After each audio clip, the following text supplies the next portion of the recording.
besides religion, nothing in this life is more important than your family. And I cannot overstate, right? I cannot, it's physically impossible for me to overstate how important a loving and caring relationship between your mother and your father is, right? Your mother and your father are the most important things in your life, of course, outside of religion, that you need to constantly, every moment, it doesn't matter if you're a millionaire, a billionaire, whatever, at all times in your life, you need to follow what your father tells you, you need to follow what your mother tells you, right? Like, unless you've had horribly abusive parents or bad parents, right? Or parents you've had bad experiences with, right? And I'm talking experiences that you can never recover from, right? These parents are truly evil, then okay, you can push them to the side. Then I'm sorry, then this video does not apply to you. But if I'm talking that if you've had a bad experience with your parents, right? Or a bad situation with your parents, or your parents were not that nice to you as a kid, there's always room for negotiation and reconciliation. Because in Islam, right? Your parents are such an important aspect of your life.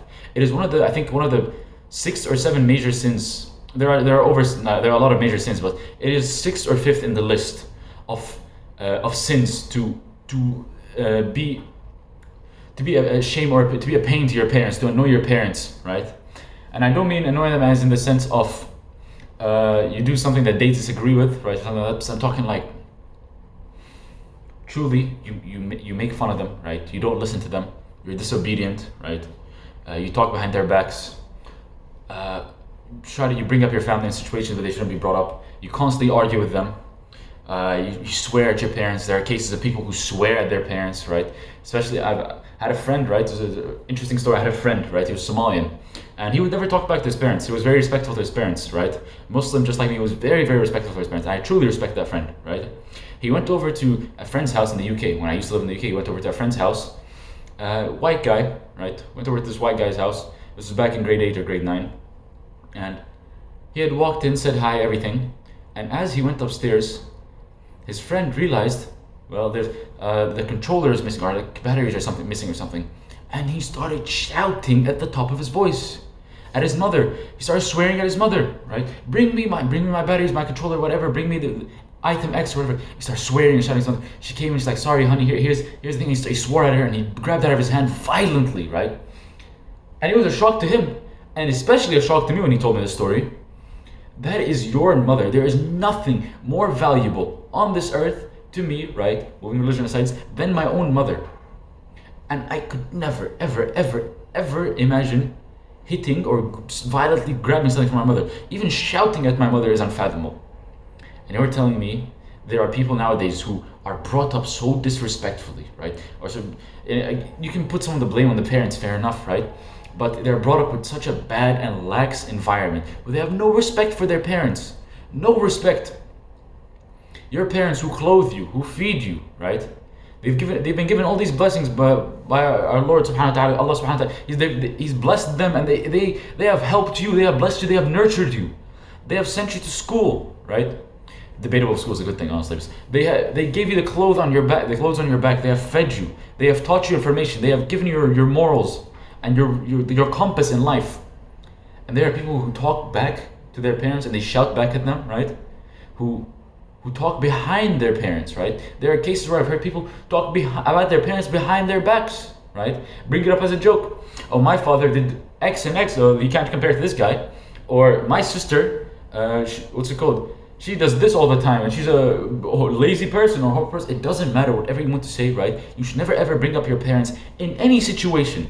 Doesn't matter what you have. You should never ever bring up your parents, because they are your parents. You cannot begin to tell somebody else about your family situation. It doesn't matter. To me, I have friends, right? I wouldn't tell my friends about my close family situation unless I'm asking for advice. And when I ask for advice, I don't mock my parent. I don't say things like, okay, I'm in this situation, I need advice. But besides that, you can never ever go to a friend and proceed, oh, I hate my father, or I hate my mother. Astaghfirullah. You can never mock your parents like that. Because if they have not wronged you, right? If your parents have not wronged you, maybe they have gotten angry at you, right? Maybe they've disapproved of what you've done. Maybe you disagree on something, right? It does not matter. Don't care. Genuinely, no one cares if you disagree with your parents. You only create conflict between them. Even if you disagree on a subject, right? There's always room for reconciliation and growth. So I tell you right now, right? No matter what, no matter how much you love your dad or your mother, never talk behind their backs. Because even if you are not religious, remove religion out of the equation, right? Right? Temporarily remove it out of the equation. As a human being, to mock your parents behind their backs after everything they've done for you, do you feel no shame, no dishonor, right? And when you bring back religion into the equation, this is a major sin to commit. These are your loving and caring parents, and you want to tell me, oh, my dad is such a idiot. Astaghfirullah. You tell me you're doing this. You're talking about your father like this. The man who wakes up 6 in the morning just to work.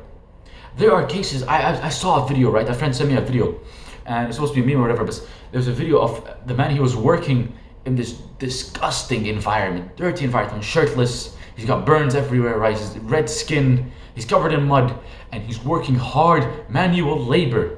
And all the men around him, and he's smiling through it, right? He's smiling through it.